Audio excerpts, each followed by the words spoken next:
Assalamualaikum warahmatullahi wabarakatuh. Perkenalkan, nama saya Bayu Putranto dari MJ402 dari Universitas Siber Asia. Pada kali ini saya akan mempresentasikan mata kuliah Manajemen Perbankan dengan judul Analisis Penutupan atau Kepalitan Bank Senturi. Latar belakang itu, Bank Senturi ditutup oleh pemerintah Indonesia pada November 2008 dan menjadi skandal besar yang tidak hanya terkait masalah keuangan tetapi juga dipolitisasi secara intensif.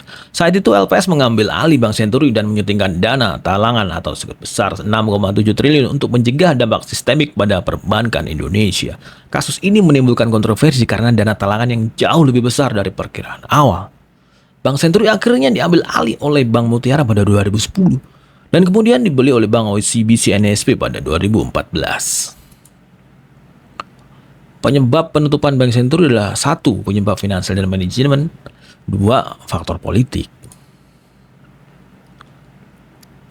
Penyebab penutupan Bank Senturi dari segi finansial dan manajemen adalah yang pertama, manajemen yang buruk.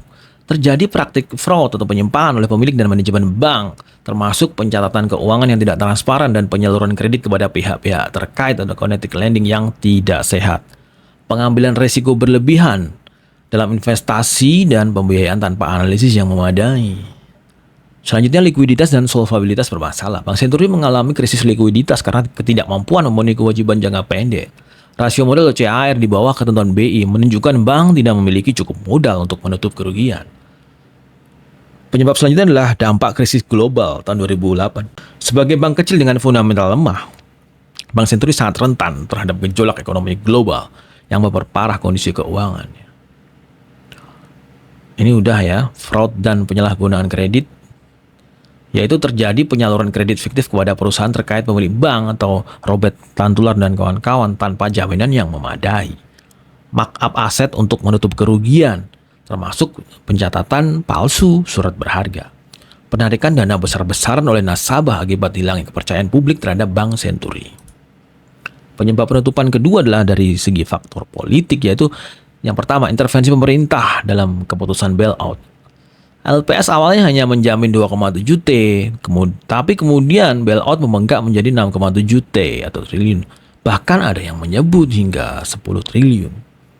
Pemerintah yang pada saat itu adalah kabinet SBY-JK atau Susilo Bambang Yudhoyono dianggap terlalu cepat menyelamatkan Bank Senturi dengan alasan too big to fail, padahal ukurannya relatif kecil. Diduga ada tekanan politik agar bank tidak kolaps karena bisa memicu kepanikan nasabah dan merusak stabilitas perbankan. Yang kedua, yaitu keterlibatan elit politik dan dana bailout untuk kampanye.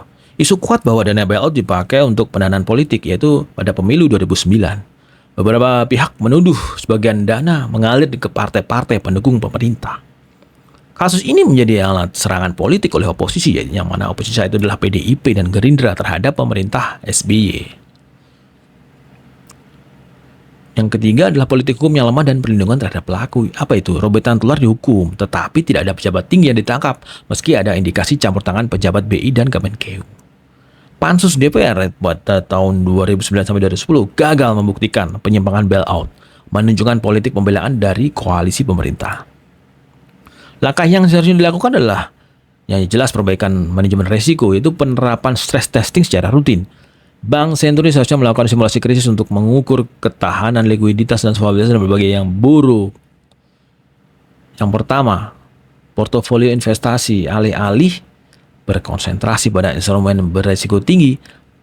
Bank seharusnya membagi investasi ke dalam aset yang lebih stabil seperti surat berharga negara atau kredit korporasi rating baik. Pengurangan ketergantungan pada pinjaman jangka pendek.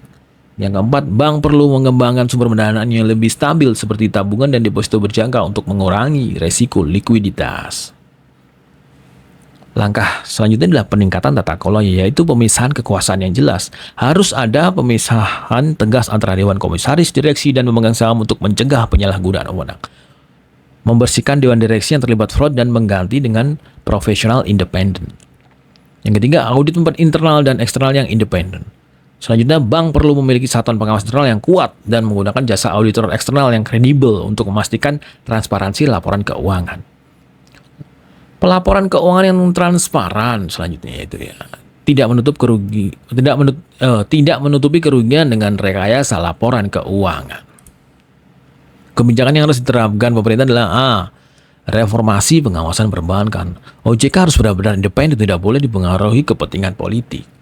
Audit eksternal wajib dilakukan oleh lembaga internasional untuk menghindari rekayasa laporan. B. Penegakan hukum yang kuat dan anti intervensi politik. Sanksi pidana berat bagi pejabat yang menutupi kasus bank gagal.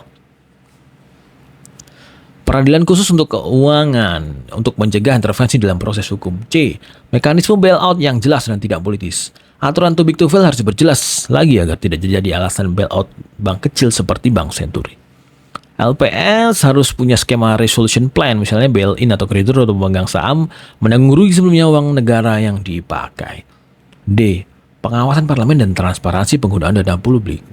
DPR harus punya audit khusus untuk dana bailout. Laporan keuangan LPS dan BI harus terbuka untuk publik untuk mencegah penyalahgunaan. Kesimpulannya adalah Bank Senturi bukan hanya gagal bisnis, tapi juga korban permainan politik. Faktor utama keberangkutan adalah manajemen yang buruk dan fraud, tetapi intervensi politik malah memperburuk keadaan. 3. Bailout yang membengkak diduga dipolitisasi untuk kepentingan elit. Yang keempat, kasus Bank Senturi menjadi pelajaran penting bahwa krisis perbankan di Indonesia seringkali tidak murni ekonomi, tetapi juga dipengaruhi oleh kepentingan politik. Terima kasih atas waktunya. Sampai jumpa. Wassalamualaikum warahmatullahi wabarakatuh.